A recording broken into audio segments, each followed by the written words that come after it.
ఈరోజు దేవుని మాట యెహెజ్కేలు గ్రంథం 37వ అధ్యాయము 34వ వచనం. నేను వారితో సమాధానార్థమైన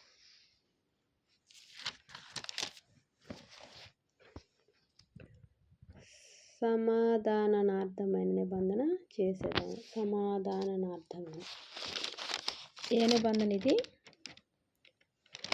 సమాధానార్థమైన నిబంధన చేసేదాను. అది నాకును వారికి నిత్య నిబంధనగా ఉండును. నేను వారిని స్థిరపరచెదను, వారిని విస్తరింపజేసి వారి మధ్య నా పరిశుద్ధ స్థలము నిత్యము ఉంచెదను. నా మందిరం వారికి పైగా నుండును. నేను వారి దేవుడై ఉందును, వారు నా జనులై ఉందురు. మరి వారి మధ్య నా పరిశుద్ధ స్థలము నిత్యము ఉండుటను బట్టి యెహోవానైన నేను ఇశ్రాయేలీయులను పరిశుద్ధపరచువాడనని అన్యజనులు తెలుసుకుందురు. ప్రియమైన దేవుని మాట వింటున్న వాళ్ళారా, యెహెజ్కేలు గ్రంథం 37వ అధ్యాయం 34వ వచనంలో నేను వారికి సమాధానార్థమైన నిబంధన చేసేదను. ఆయన మనతో ఒక నిబంధన చేస్తున్నాడు. అది ఎటువంటిది? సమాధానార్థమైన నిబంధన. సమాధానం లేని అసమాధాన జీవితంలో జీవిస్తున్న మన జీవితాన్ని దేవుడు జ్ఞాపకం చేసుకొని మనల్ని ఎంతగానో ప్రేమించాడు. ఆయన మనతో గొప్ప నిబంధన చేస్తున్నాడు. అది ఎవరికి? దేవుని కృపను పొందుకొని దేవుని ప్రేమిస్తున్న వారికి నిత్య నిబంధనగా ఉండును. నిత్య నిబంధన ఏ నిబంధన? అది సమాధానార్థమైన నిబంధన. అది ఎప్పుడు నిత్యము ఉంటుంది. నేను వారిని స్థిరపరిచెదను.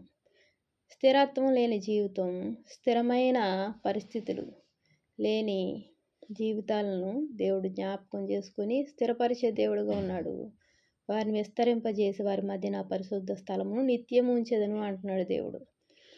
ఆయన ఒక పరిశుద్ధ స్థలము ఎంతగానో ప్రేమిస్తే కానీ ఆయన ఉండడు.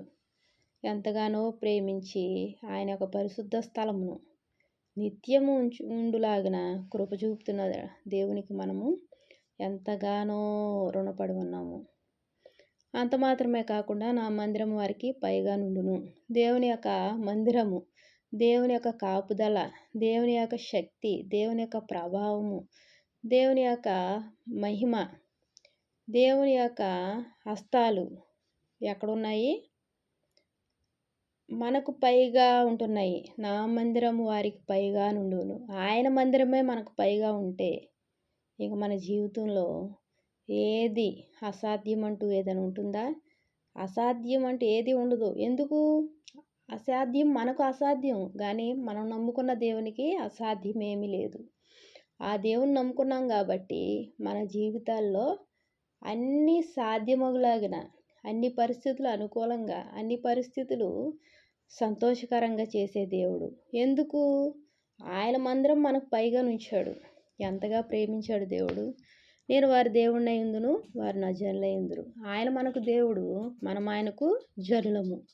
మరియు వారి మధ్య నా పరిశుద్ధ స్థలము నిత్యం ఉండుటను బట్టి యెహోవానైన నేను ఇశ్రాయేలీయులను పరిశుద్ధపరచువాడనని ఎవరు తెలుసుకుంటారంటే అన్యజనులు తెలుసుకుందరు. అన్యజనులు అంటే ఎవరు? దేవుని యొక్క శక్తిని ఎరగని వారు, దేవుని యొక్క కృప తెలియని వారు.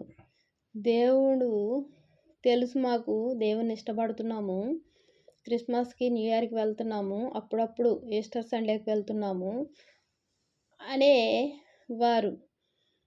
వారికి దేవుని యొక్క అనుభవం తెలియదు. వారు తెలుసుకుంటారంట. ఎవరు తెలుసుకుంటారు? అన్యజనులు తెలుసుకుంటారు. దేవుని ఎరగని వారు, దేవుణ్ణి ప్రేమించిన వారు తెలుసుకుంటారంట. యెహోవానైన నేను ఇశ్రాయేలీయులను పరిశుద్ధపరచువాడనని. పరిశుద్ధత లేని మన జీవితంలో ప్రతి పరిస్థితిని పరిశుద్ధపరిచే దేవుడు ఆయన. ఎందుకు? పరిశుద్ధమైన దేవుడు మనతో ఉన్నాడు కాబట్టి అపవిత్రమైన దాన్ని ప్రతీది అంటే ఏంటి? అది సమస్యే కావచ్చు, ఇబ్బందే కావచ్చు, ఇరికే కావచ్చు, అది ఎలాగుంది? అది అపరిశుద్ధంగా ఉంటుంది. మన జీవితంలో సమాధానం లేని పరిస్థితులు. మరి దేవుడు పరిశుద్ధపరిచి సమాధానాన్ని ఇచ్చి నడిపించే దేవుడుగా ఉన్నాడు. మనకు చేసిన కార్యాలను అనేక మంది తెలుసుకుంటారంట. ఎవరు వారు తెలుసుకుంటారు? దేవుని గురించి తెలుసుకోవాలనుకునేవారు, దేవుళ్ళో ఎక్కువగా ఉండలేని వారు వీరందరూ తెలుసుకుంటారు ఆయన చేసే కార్యాలు. మరి మనం ఏమాత్రం భయపడాల్సిన అవసరం లేదు. ఆయన మందిరమే మనకు పైగా ఉంది. నిత్య నిబంధన చేస్తున్నాడు ఆయన. సమాధానార్థమైన నిత్య నిబంధన మనతో చేశాడు. ఆయన మనల్ని పరిశుద్ధపరుస్తూ, మన జీవితాలను పరిశుద్ధపరుస్తూ, మన సమస్యలను తొలగిస్తూ, ఈ లోకయాత్రలో నడిపిస్తున్న దేవాది దేవునికి మనము నిత్యము ఏం చేయాలి? స్తోత్రములు అర్పించాలి, స్తుతులు చెల్లించాలి, కృతజ్ఞతాస్తుతులు చెల్లించాలి.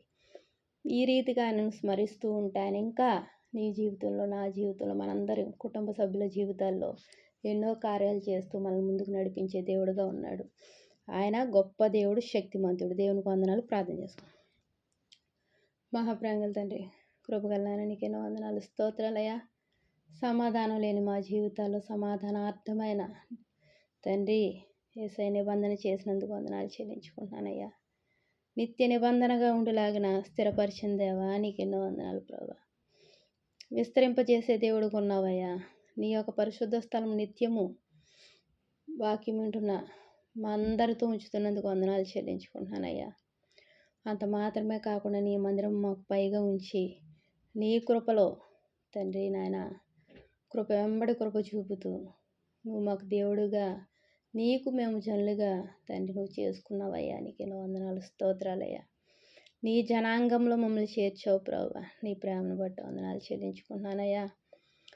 తండ్రి నీ పరిశుద్ధ స్థలం నిత్యం ఉండులాగిన ప్రభువా నువ్వెంతగానో ప్రేమించిన విధానాన్ని బట్టి వందనాలు చెల్లించుకుంటూ నా ప్రభుని ప్రియరక్షకుడు యేసుక్రీస్తు వారి నామంలో అతి వినయంగా బ్రతిమలాడి వేడుకుంటున్నాను తండ్రి. ఆమేన్.